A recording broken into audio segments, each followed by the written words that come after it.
I'm Carla Reeves, and this is Differently. Whether you feel stuck in survival, navigating a change, or seeking more for your life, may this podcast be your weekly nudge to take a risk to build a life that is uniquely bold, authentic, and in alignment with your deepest values.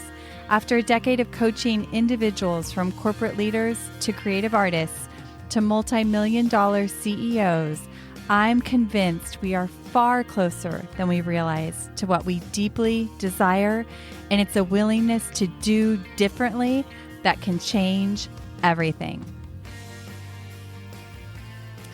My very good friend Karen Cummings joins us again today. You may remember her if you listened to her first episode, 3 Mindset Shifts That Changed My Life. She has been a client of mine and I have been a client of hers, but today we turn the tables to look at the role mindset plays in marketing, her area of expertise. She has such a refreshing approach and actually helped me make a mindset shift right during our conversation today. Karen helps us explore the mindset traps that can hinder our marketing efforts and the shifts that can lead to growth and increased impact. And don't worry, if you don't have a marketing challenge, I think you can transfer the concepts to just about any area of your life where your mindset or limiting beliefs are tripping you up. Karen founded Radiant Marketing in 2015, inspired by her mission to bring possibilities to life for entrepreneurs. When it comes to digital marketing, lead generation, content creation, and more, she is passionate about balancing creativity with research and data-backed strategies to help health brands across the country grow their businesses. She infuses her passion and her values into everything that they do inside of Radiant Marketing and their culture. And I can tell you firsthand experience, it reflects in everything they do. Get ready to dive into the 3 common mindset traps that may be holding you back and what you can do to shift your results this year. Be on the lookout for which mindset trap resonates most with you and which mindset shift do you think could be helpful in your marketing journey this year. Karen Cummings, welcome to Differently. Hello, Carla. Thank you for having me again. I'm so excited that you're back. And for people listening, you can go back to Karen's first episode, which was in March of 2022. And it was 3 mindset shifts that changed my life. So that was a client spotlight. So Karen and I have a multi-dimensional relationship. She's been a client of mine. I've been a client of hers. And over a lot of years now, we have built a really beautiful friendship that I am so deeply grateful for. So this conversation is extra special. And today we're talking marketing. Karen, tell us a little bit about your business and what we're going to be talking about today. Yeah. Well, first, I just have to say, too, I love how the last episode we did was on the mindset shifts you helped me achieve. And today we're kind of talking more about marketing mindset shifts. I feel like it's obviously, as you can tell, ties into the work that you've done with me too. But I think these marketing mindset shifts are so important for people to consider as entrepreneurs because it kind of changes your whole outlook on marketing. But I love that started so Radiant Marketing in 2000. I started Radiant Marketing in 2015. So I've had a small team since then. I'm also a mom of 2 little ones. I have a 5, almost 6-year-old and a 2.5-year-old. And my husband and I bought a trailer a couple of years ago, and we've traveled around the US to a variety of really amazing places. So it's really important to me to kind of have that balance between joy, adventure, play, and of course, work and achievement and accomplishment and growing a team and all that good stuff. So we are focused on health and wellness brands, and we do all digital marketing aspects. So we really do work in the branding space, lead generation, lead progression, and sales enablement. And all of it brings me great joy. So I'm very excited to talk about marketing today with you, Carla.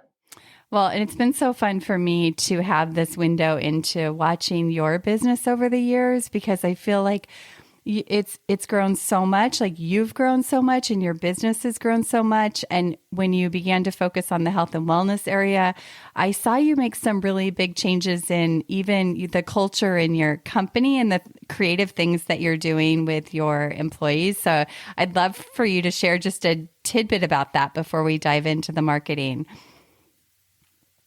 Yeah, well, thank you for saying that. And I think it's something that has felt super aligned for me as an individual and that now as our agency to be focused in the health space because it is a priority for all of us as individuals on the team and has been a priority in my life personally and with my family and my husband. So I love that we're able to work with brands that are creating positive change in the world through health. And there's a lot of things that I think, like you said, we've shifted or added in our business to make sure we are prioritizing mental health and well-being with our team, the ways that we're working, the workloads that we have, all of that. So I think it all definitely is intricately tied together and feels very complete and fun and whole. And I definitely like being in this space. So good. So good. I know how your team adores you. And I just really respect the way that you have integrated your values into sort of every facet of your business. So when we're thinking about like mindset, sort of finds its way into every facet of our life. And I'm excited to talk about the role that it plays inside of marketing. So from your perspective, how does mindset play a role when we think about marketing our businesses? Yeah, so I think, and a lot of what we're talking about today, I think applies to all businesses, but more heavily to the solopreneurs, the smaller businesses that are so much more connected to their brand, what their brand is about, the story behind it.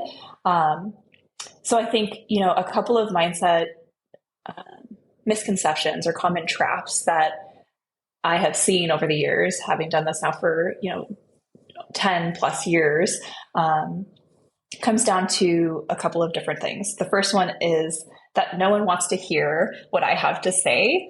I think that definitely ties into the imposter syndrome, but having that mindset prevents you from sharing your message. And then another one that ties closely to that, but is a little bit different, is that idea of like marketing being pushy or salesy or icky. And I just don't want to do it. So again, prevents you from getting your message out there or makes it harder for you to communicate more directly the things that you want your audience to do, that next step action for them to take, and kind of muddles the message a little bit.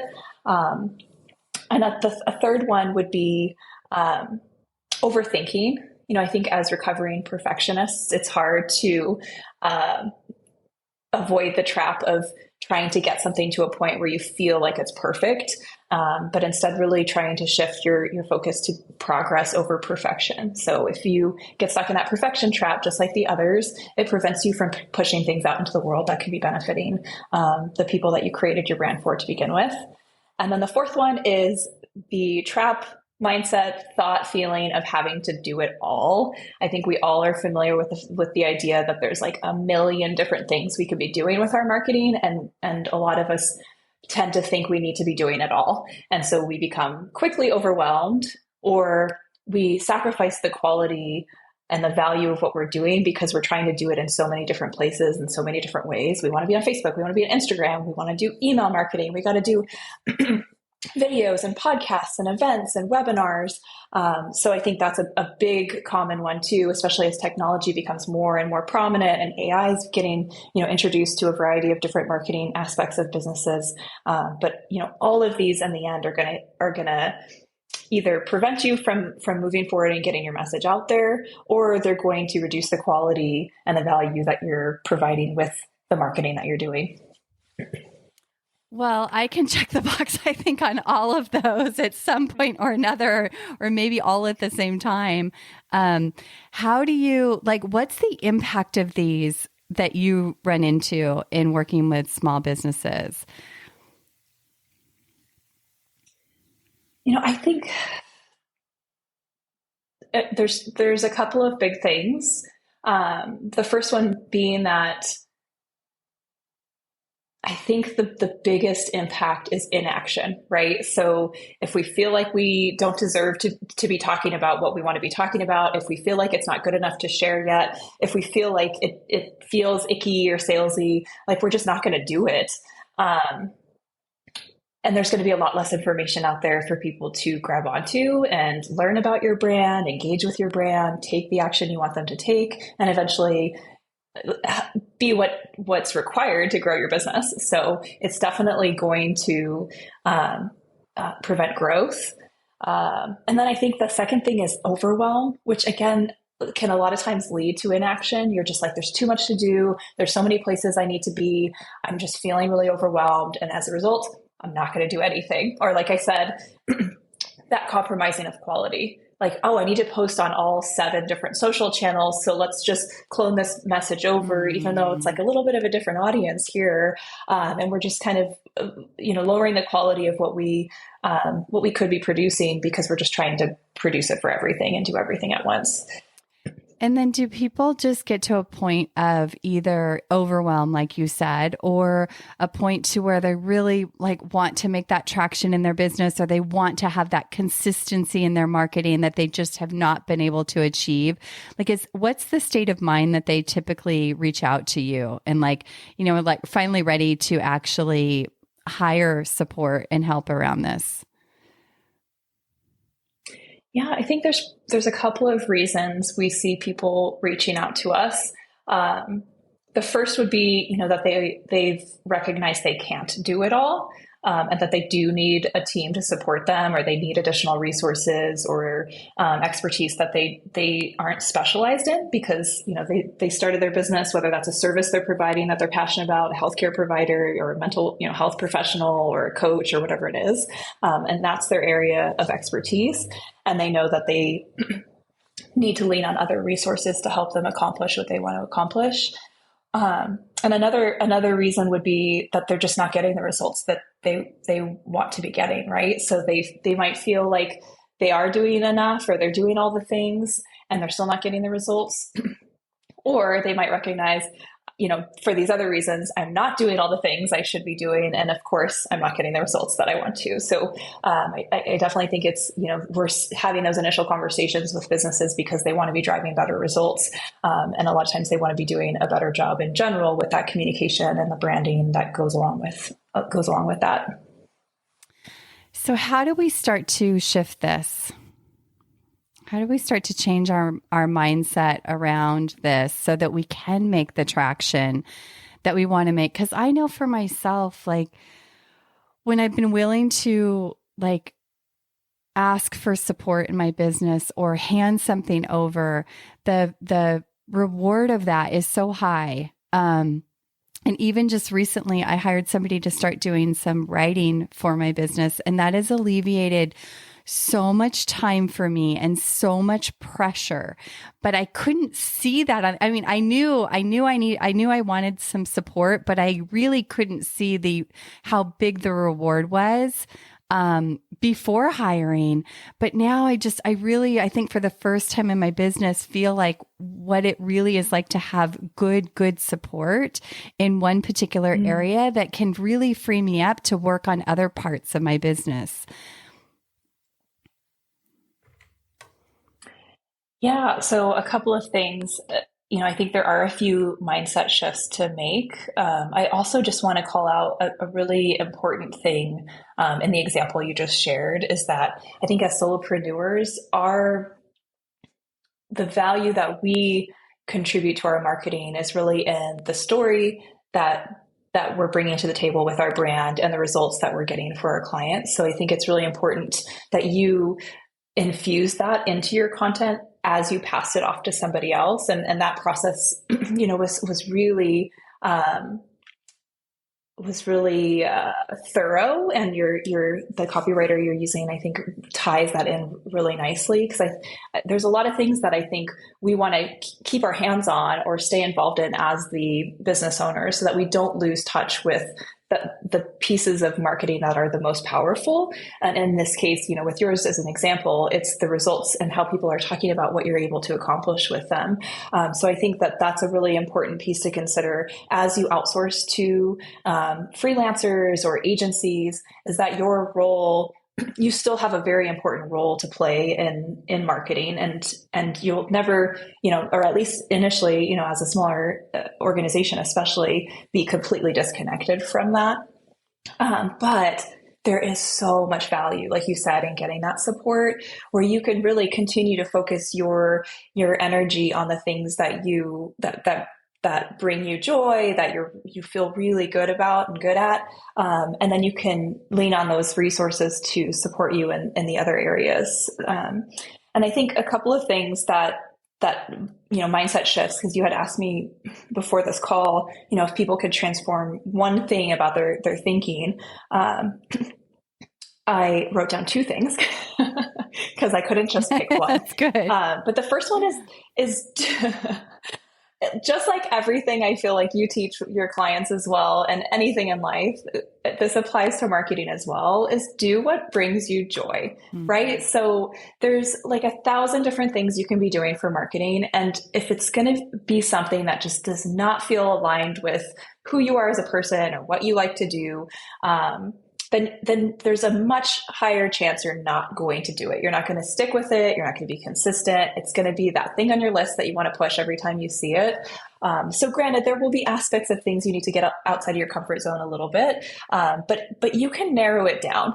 So if you hate writing copy, let's look at video as an alternative. Is there a way for us to leverage, Instagram Reels versus writing, long post copy? So there's definitely a lot of attention you can give to the tactics you're using that will bring you more joy and make you much more likely to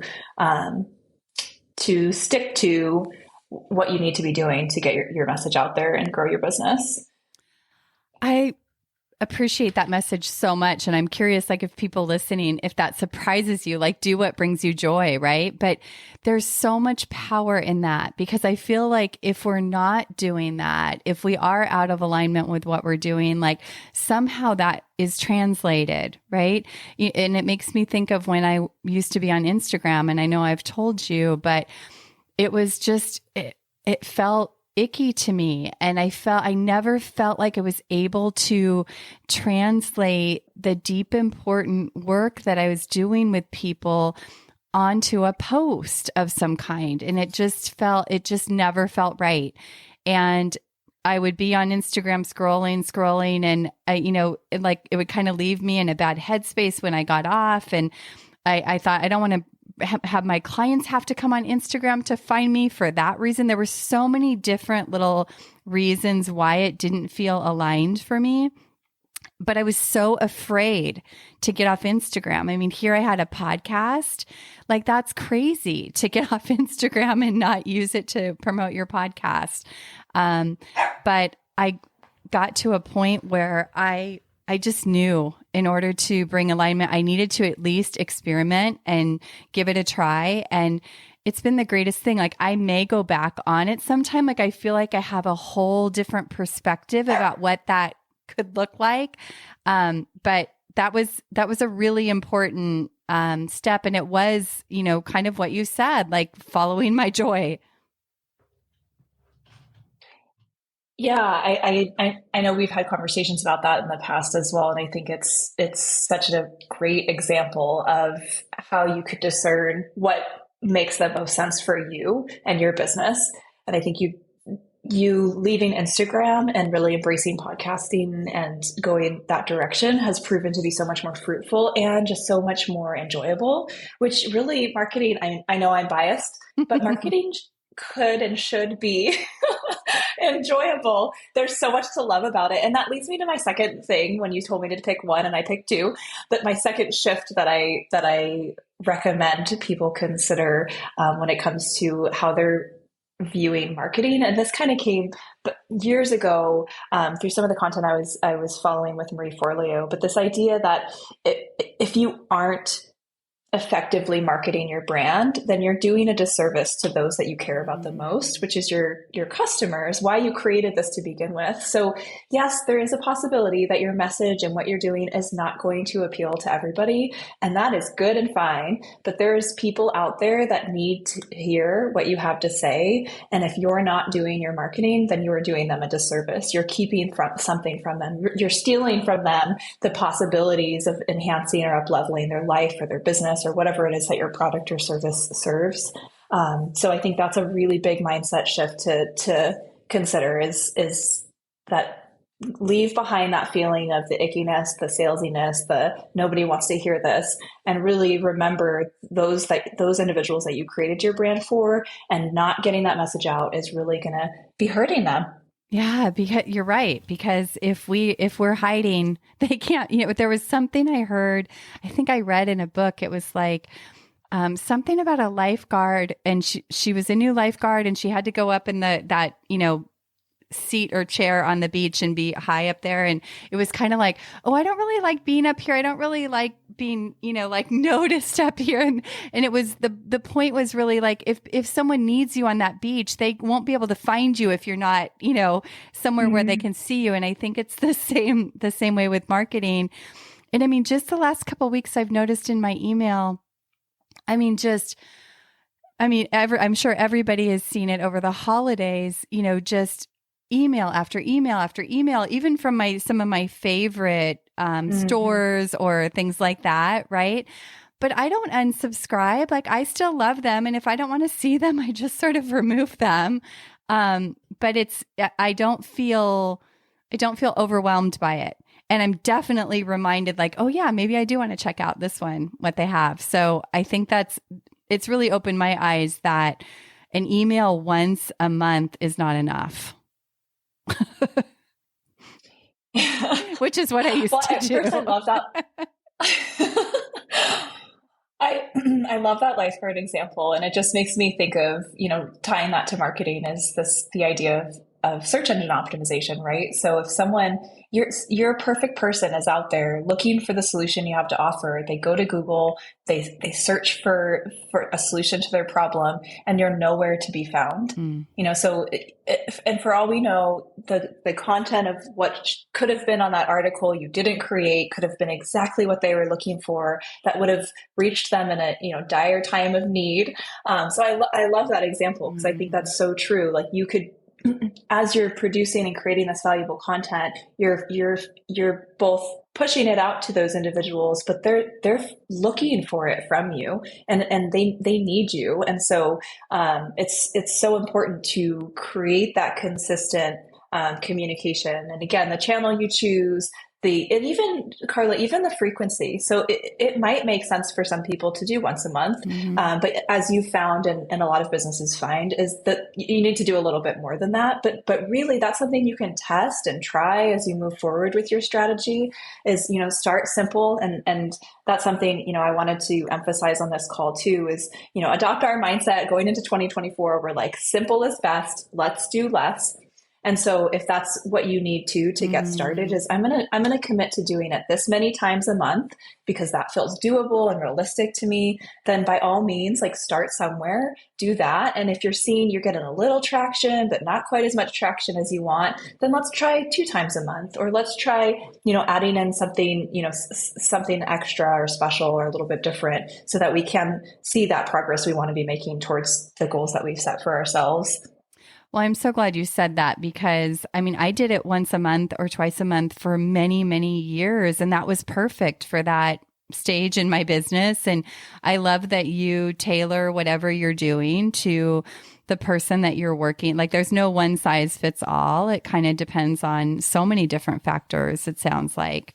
So as we're in a new year, what could we be thinking about in the space of doing differently this year? What are some creative or ideas that you might have for us, or things you're seeing or things you're excited about? Yeah. So I think I like to talk about this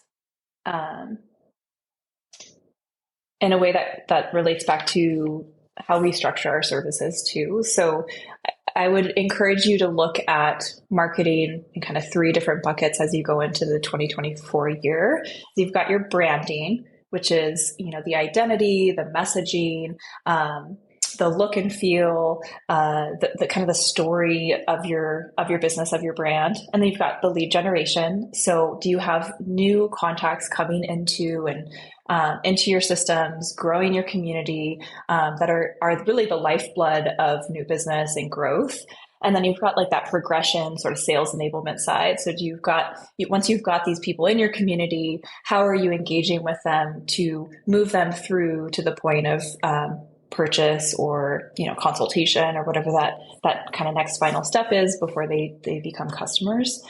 So when you bucket it out that way, it gives you a clearer picture of where you might potentially want to focus your time in 2024. I would say that most of us have revenue-based goals, and while branding is incredibly important and you want to have a solid foundation there, simply focusing your entire year on branding may not get you to where you want to be. So know that in implementing initiatives in lead generation and progression, you're innately and organically building your brand and focusing on the branding aspects as well. So looking at, do I need to generate more leads, or do I have a really good community and database that I could be nurturing and engaging and converting already? And that kind of helps you split your focus and determine where your resources should be going in the new year.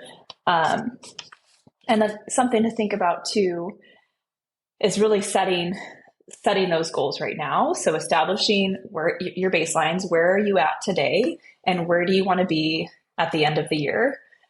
Most of us have those revenue goals. So if you're trying to set some revenue goals, where are you at with your revenue now? Where do you want to be at the end of the year? And then backtracking, creating that plan to help you get there. So if it is a revenue goal, it's obviously going to be based on sales, new customers. How many do you need to get to accomplish that? And then, of course, thinking about how marketing helps you achieve that. So if we use like a super oversimplified example, say you're at 100,000 in revenue now, you want to get to 200,000 by the end of the year. You've got these nice $10,000 packages. So you need to sell 10 packages to get to where you want to be. And you know that you've got, a great community. You've got a lot of contacts. You've got some really good engagement with existing subscribers. So you want to focus 2024 on building that communication with your existing contacts and, say upping maybe your email marketing, maybe doing some events that re-engage and get them to connect more deeply with your brand. And that's really where you want to focus the majority of your effort in 2024. Alternatively, if you have this sales goal, 10 packages, and you don't have a community, then your effort should really be focused more heavily on the lead generation side. How can you get in front of more contacts, more prospects, and get them to take that first step with your brand? So that might be digital channels like advertising, content creation for your blog, but also could be networking, speaking at different events, collaborating or co-marketing with partners or other businesses that also market to your audience. So guesting on podcasts. I think those are, yeah, for example, coming on Carla's podcast. I love that. And then, so I think just kind of circling back to the idea of doing everything you can to really keep it simple and auditing the opportunities and possible solutions with the lens of joy. So if you are looking at lead generation and you're like, I have no idea where to start with advertising, I don't have the resources to outsource this right now, then maybe advertising is not where you want to be, but you do know that you really love writing and you've got some really good questions that have come from clients in the past that would help other people. Like, let's get those questions into an article or into a video and onto your website. So those resources are available for those that are searching for them, and you're drawing them in with that content. So really looking at all of the possibilities and narrowing it down to the things that are going to bring you the most joy to create, to stick with, and to help you achieve these goals. So I think that's where your company comes in so valuable is having this conversation. Like I know I've sat down with you before in your solutions call, which we'll talk about. But because sometimes I get lost in some of these words, right? But when you walked me through it, like you make it really tangible for me. And I feel like you look to also like what are your strengths and what are the things that you do well and what are the things that maybe have generated business in the past, and let's do that. Or I know when we met it was like you could see what excited me. You could see when I lit up about something. And I think that is so important when we think about, I had one question when we think about progression to purchase. That is really kind of the journey between somebody just really finding you to making a purchase of some kind, right? So that's like those touch points in between, which could be what kinds of things? Like your email for sure, right? Yeah, so it could be really anything because it's from the moment that they initially engage with your brand to the point of becoming a customer. So engaging with your brand could mean something as simple as they start listening to your podcast.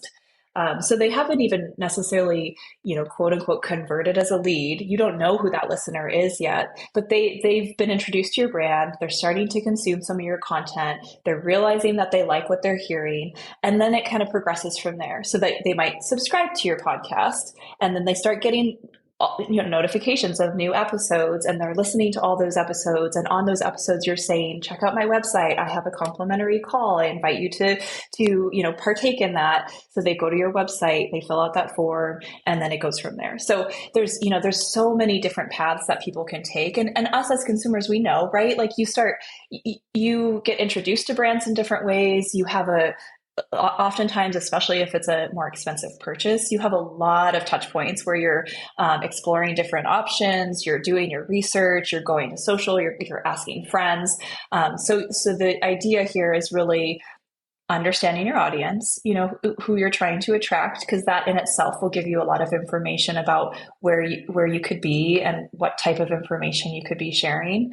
But also, along with that, making sure that you are putting in place different resources and tools and content to address those different stages and those different touch points so that they feel connected to your brand. They can see the value that you have to offer, and eventually, they're encouraged to and motivated to take action.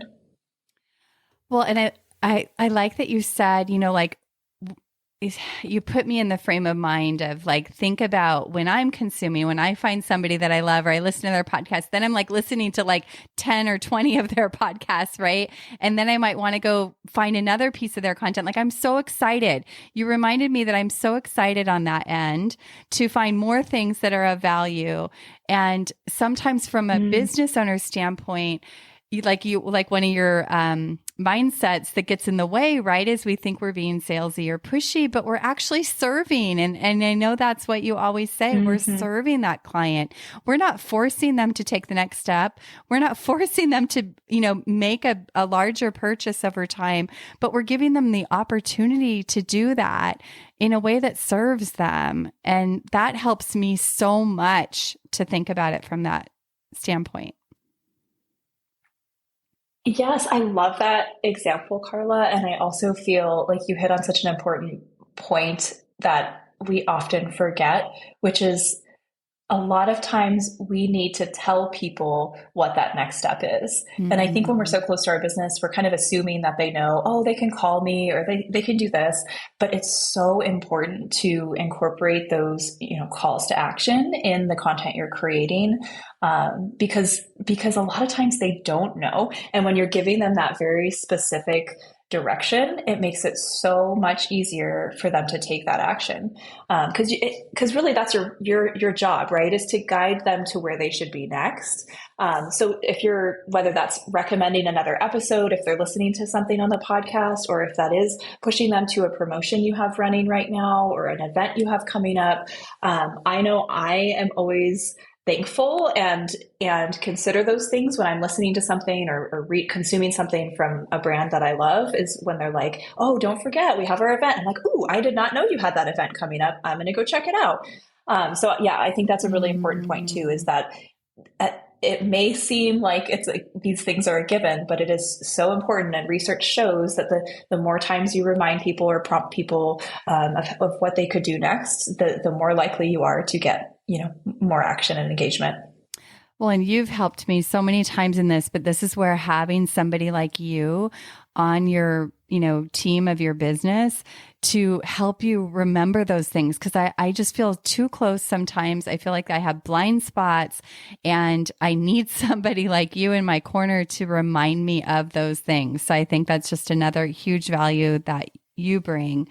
One of the goals that I have in my business, and you and I have talked about this, is to, like, I have these communities, which is the listeners of the podcast, and then like my email community, right, that has been around for even longer than the podcast, I guess. And so I see these like merging a little bit more, and you're going to be so proud of me, but you told me a long time ago, or you gave me the idea to do like a downloadable from a podcast episode. And my next podcast is going to have its very first downloadable tool. And so I'm very excited to do more of those. And the other great idea that you gave me that I loved was to host an event for listeners. And so that's something I'm excited about doing this year. But yes, so fun to think about these things. Yeah, well, I'm so proud of you. Thank you for sharing that you are including that download. I would see it when I listen to the next episode. But I appreciate you changing your wording from "I told you to do this" to "I suggested." But I love that you took that recommendation and the event recommendation. But I think something important to think about here too is, because you and I talked about this a little bit before the call as well, is sometimes we have our big community. They're all, a part of the Carla brand or followers of what you're doing. But they may be in different spaces, and we don't necessarily need to pull them into other spaces if that's not their thing. If I listen to podcasts because I love podcasts and that's how I'm going to consume my information, that's how I'm going to find the things that I love, like then that's great. We will serve you there if that's, where you are, focusing your marketing efforts is in podcasts. And then you've got an email community. Like, I love emails. I love expecting this email on on a Monday morning, this insightful, beautiful information that you share. But I'm not going to listen to a podcast maybe. So I think that when you're looking at the different things that you're doing, it's okay to have audiences in different, on different channels that don't cross over.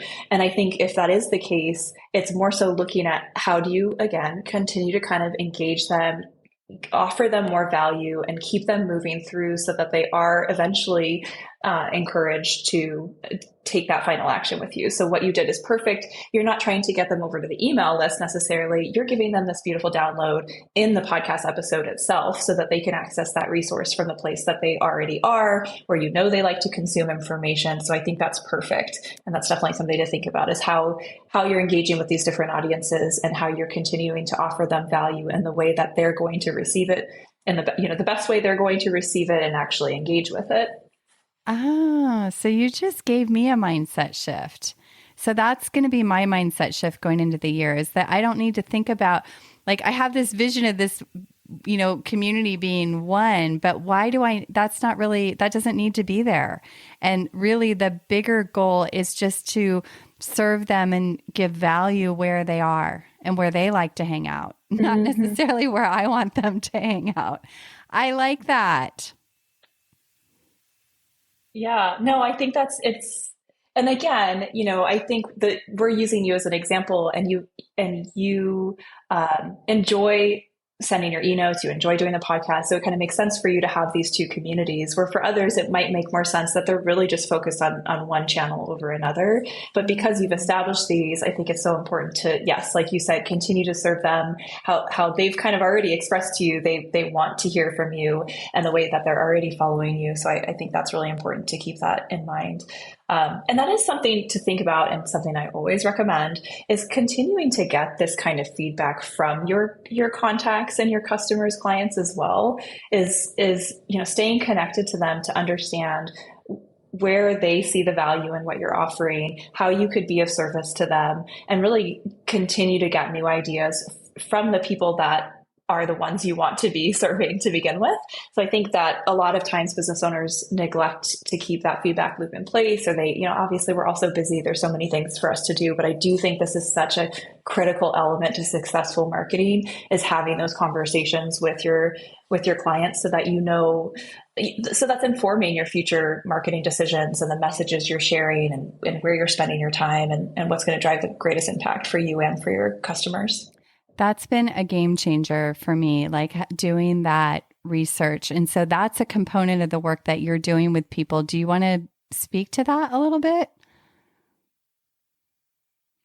Yeah, so that is definitely a big part of what we do in our work with our clients. So we have kind of two phases that we do. We have the first phase, which is what we call our diagnostic phase: branding, lead generation, lead progression, and sales enablement. So we do a deep dive into that research and developing these things, uncovering those insights and presenting those types of opportunities for our clients. And then we move into our signature programs, where we're actually implementing those, those ideas, and moving forward with an annual plan on how to achieve the goals that we've outlined. But one of the things that we do also offer, we were offering earlier this year, and we're opening back up for your listeners, Carla, was our solutions call. So we've been offering these 1-hour calls where we're diving into some of that detail, so we can establish, a base understanding of the brands that we're speaking with. And then we're defining that primary objective. So again, is it branding? Is it lead gen? Is it lead progression? Is it more heavy on the sales enablement side, where like you might have a sales team and they just don't have the resources they need to help facilitate and hold effective conversations. So we might look at that aspect specifically. And then any potential blocks or barriers in accomplishing that objective. So we'll kind of dig into, is it budget? Is it time? Is it expertise? And then we can, at the end of the call, after the call, provide some resources there as well. But then we explore those possible solutions. So we know your objective. We're going to outline some options, kind of highlight the ones we feel are going to be most effective based on what you're trying to accomplish. And then we're going to overlay that joy lens and say, which of these really speak to you? Which of these would you really want to move forward with? So we're kind of narrowing from the best practices, proven processes, strategy side with the marketing. And then you're coming in with your like, ooh, this one speaks to me. I want to be doing that. This one, no interest whatsoever. Let's not put that on the calendar just yet. And then we help to work through a little bit of a roadmap on the call, and then we deliver a little bit more robust game plan after the call that outlines those specific tactics, hours, estimated hours needed, resources to consider, timeline, and those types of things. And then you can run with that. You can do, you can use it on your own, kind of take that information, pick through it, and decide what makes the most sense for you. But hopefully by the end of the call, we'll be infusing some really great ideas into the conversation you're thinking for 2024. And then you'll walk away after with that nice little roadmap that you can decide, what you want to do with from there.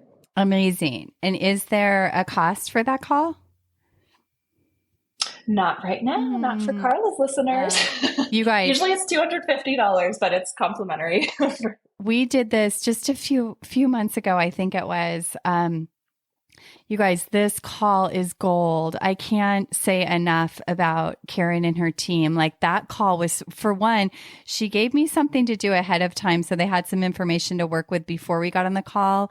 And then they showed up and had, sort of a slide deck that we worked through. Some of it we kind of workshopped on the call. You gave me so many ideas on that call and a plan that followed up that you're absolutely right that I'm still integrating some of those ideas that you talked about. And it was just so incredibly valuable. So if you've been thinking about wanting to do some new things for your business in the area of your marketing, I can't encourage you enough. Karen and her team, I just adore you guys, and you do such good work. So have fun with that. We'll put the link in the show notes. Yes, that's a great ad. Karen, anything else that we didn't touch on that you want to make sure we do? I think we covered everything that we had set out to cover on this call. I think just wrapping with that reminder of, if you are neglecting your marketing, you're neglecting your community. You have an obligation to get your information out there to the people that you can serve and change. And I know, all of the businesses that we've worked with were created for a specific reason. They're elevating individuals' lives, they're elevating organizations, which elevate individuals' lives. There's so much positive impact we can be making with the businesses we've created. And if we're neglecting our marketing, we're not having that impact. So I think that it's so important to go into marketing with the mindset of serving those that you created your brand for and doing it with joy. I love that. And just I know for me, it's like I've just had to get out of my own way over and over and over again so that I can get out an important message to other people. And so get the support you need to get out of the way. And if it's not your strength, get people around you like Karen that can support you, and you can do what you love and are strong at, and they can do what they're amazing at. So Karen, thank you so much for sharing your radiant marketing with us and your expertise and wisdom. I know there's so many gems people are going to take away. And remember that solutions call. Link will be in the show notes. Check that out. Thank you, Karen, so much for being here. Thank you for having me, Carla. This was really fun. I enjoyed this conversation.